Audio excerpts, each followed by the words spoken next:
Good morning students.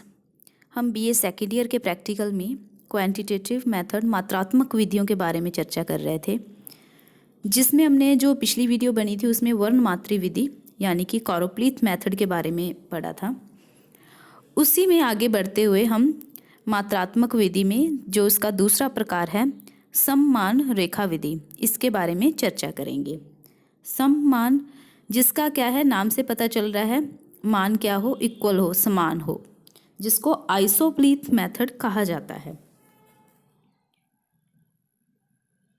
अगर हम समान रेखा विधि की बात करें अर्थात आइसोप्लीथ मेथड, तो इसमें क्या है कि मानचित्र पर किसी वस्तु के समान मूल्य या घनत्व वाले स्थानों को मिलाने वाली रेखाएं समान रेखाएं आइसोप्लीथ्स कहलाती हैं। अर्थात कि जैसे कोई मानचित्र है तो उसमें जो भी चीज़ प्रदर्शित की जा रही है तो उसमें अगर उनका मूल्य इक्वल है, समान है, या फिर उनका घनत्व समान है, तो उनको उनके जो मतलब कि जिस जिस स्थान पर ये चीज़ें समान हैं उनको जिस रेखा के सहारे मिलाया जाता है उस रेखा को क्या कहते हैं, सममान रेखा कहा जाता है। अगर हम इसके बात करें इस शब्द की, तो यह अंग्रेजी भाषा का यह शब्द ग्रीक भाषा के ISOS जिसका अर्थ क्या होता है, समान, तथा प्लिथोस यानी कि माप शब्दों से मिलकर बना है। तो इसका जो शाब्दिक अर्थ है, अगर इसको हम जोड़ें आइसोप्लीथ्स को, तो इसका क्या अर्थ निकलेगा, समान मान वाली या फिर समान रेखा। तो इस प्रकार क्या हो गया कि समान मान वाली, जिनका मान क्या हो, इक्वल हो, तो वो रेखाएं उसको क्या कहते हैं, समान रेखाएं कहा जाता है। एग्जाम्पल के तौर पर देखें तो एक परिभाषा के अनुसार जैसे कहा जाता है समताप रेखाएं यानी कि आइसोथर्मल्स, समदाब रेखाएं आइसोबार्स, समवर्षा रेखाएं आइसोहाइट्स, समदिक्पाती रेखाएं समोच्च रेखाएं, समकाल रेखाएं, समलवन रेखाएं, सममेघ रेखाएं, समभूकंप रेखाएं तथा समपवन वेग रेखाएं आदि जैसे ये सभी भिन्न भिन्न प्रकार की क्या हैं, समान रेखाएं हैं। अगर अपने वैसे नॉर्मल लैंग्वेज में बात करें तो जैसे मान लो कहीं जगह पर समान वर्षा हो रही है, इक्वल वर्षा हो रही है, तो अगर उस वर्षा को हम किसी रेखा के सहारे प्रदर्शित करते हैं या दर्शाते हैं तो उसको क्या बोल देते हैं, समवर्षा रेखा। और इसी के अनुसार अगर कोई चीज़ समान ऊंचाई पर है तो उनको जब मतलब किसी रेखा के सहारे प्रदर्शित किया जाता है, या फिर कहीं पे समलवनता है यानी कि लवणता किसी जगह पर एक जैसी है तो उनको जिस रेखा के सहारे बनाया जाता है। फॉर एग्जाम्पल जैसे मान लो कि, वैसे एग्जाम्पल के तौर पे बता रही हूँ, जैसे अपना राजस्थान का मैप है, तो अब जैसे मान लो कि अभी जो अपने एग्जाम्पल के तौर पर, और इसमें जो शीट भी बनाएंगे वो भी क्या है कि इसी से जो मैं भी एग्जाम्पल दे रही हूँ उसी के अकॉर्डिंग है। ये वैसे आपको समझाने की दृष्टि से बता रही हूँ कि जैसे ये अपने राजस्थान का मैप है, राजस्थान में क्या है कि सभी जानते हैं जो इसका पश्चिमी भाग है वह क्या है, मरुस्थल है। तो अब मरुस्थल में क्या होता है, बहुत कम वर्षा होती है। तो यानी कि जैसे फॉर एग्जांपल जैसे ये जो एरिया हैं, जैसे मान लो यहाँ पे श्रीगंगानगर हो गया, बीकानेर हो गया, जैसलमेर वाला हो गया, तो ये एरिया ऐसा है, यहाँ पर क्या है, बहुत कम वर्षा हो रही है। आप ये मान के चलो कि 25 सेंटीमीटर के लमसम वर्षा हो रही है। तो आप इसको क्या करोगे कि जैसे इन एरिया में 25 सेंटीमीटर वर्षा हो रही है तो यहाँ पे आपने एक लाइन खींच दी, तो ये इसका मतलब क्या होगा, यहाँ पे आप 25 सेंटीमीटर लिख दो, तो इसका मतलब क्या होगा कि ये जो लाइन है ये क्या है, सम वर्षा रेखा है।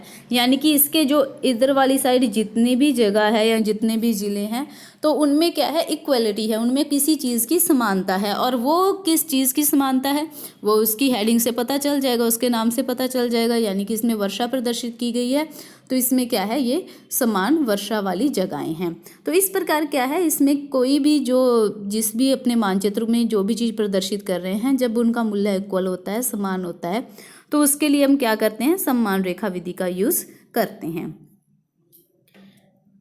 अगर हम इसमें देखें तो जो समान रेखा मानचित्र है, अगर इसको बनाने की बात करें तो इसमें मानचित्र में किसी वस्तु की ज्ञात मात्रा हो गई या फिर मूल्य हो गया, इनको स्थानिक ऊंचाइयों की तरह यथास्थान लिखते हैं और इसके पश्चात इन मूल्यों में किसी उचित अंतराल पर इसमें मानचित्र में क्या है, समान रेखाएं खींच देते हैं। तो यानी कि इसमें जो अंतराल रखते हैं वो एक इक्वल के अकॉर्डिंग लेते हैं, यानी कि बराबर लेते हैं, ताकि उसमें क्या है कि समान रेखाएं खींच सकें। अगर हम इसके शीट की बात करें, जैसे कि अभी आप लोग स्क्रीन पे देख रहे हो, इसमें क्या है, राजस्थान का मैप है आपके सामने ये बना हुआ, ठीक है।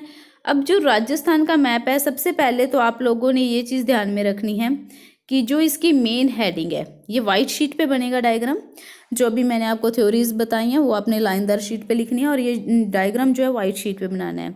तो सबसे पहले आपने जो हेडिंग लिखनी है आइसोप्लीथ मेथड, ये है 15 mm वाले स्टेंसिल से लिखनी है। इस चीज़ को ध्यान में रखना, यूज़ ब्लैक पेन का ही करना है।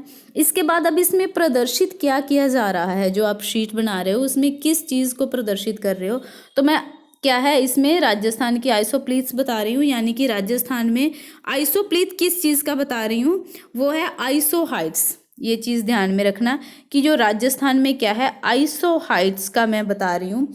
आइसोहाइट्स का मतलब क्या होता है, इसमें चाहे आप आइसोप्लीथ्स की जगह आइसोहाइट्स भी यूज़ कर सकते हैं, यानी कि इसमें समवर्षा रेखा दर्शाई जा रही है, ठीक है ना।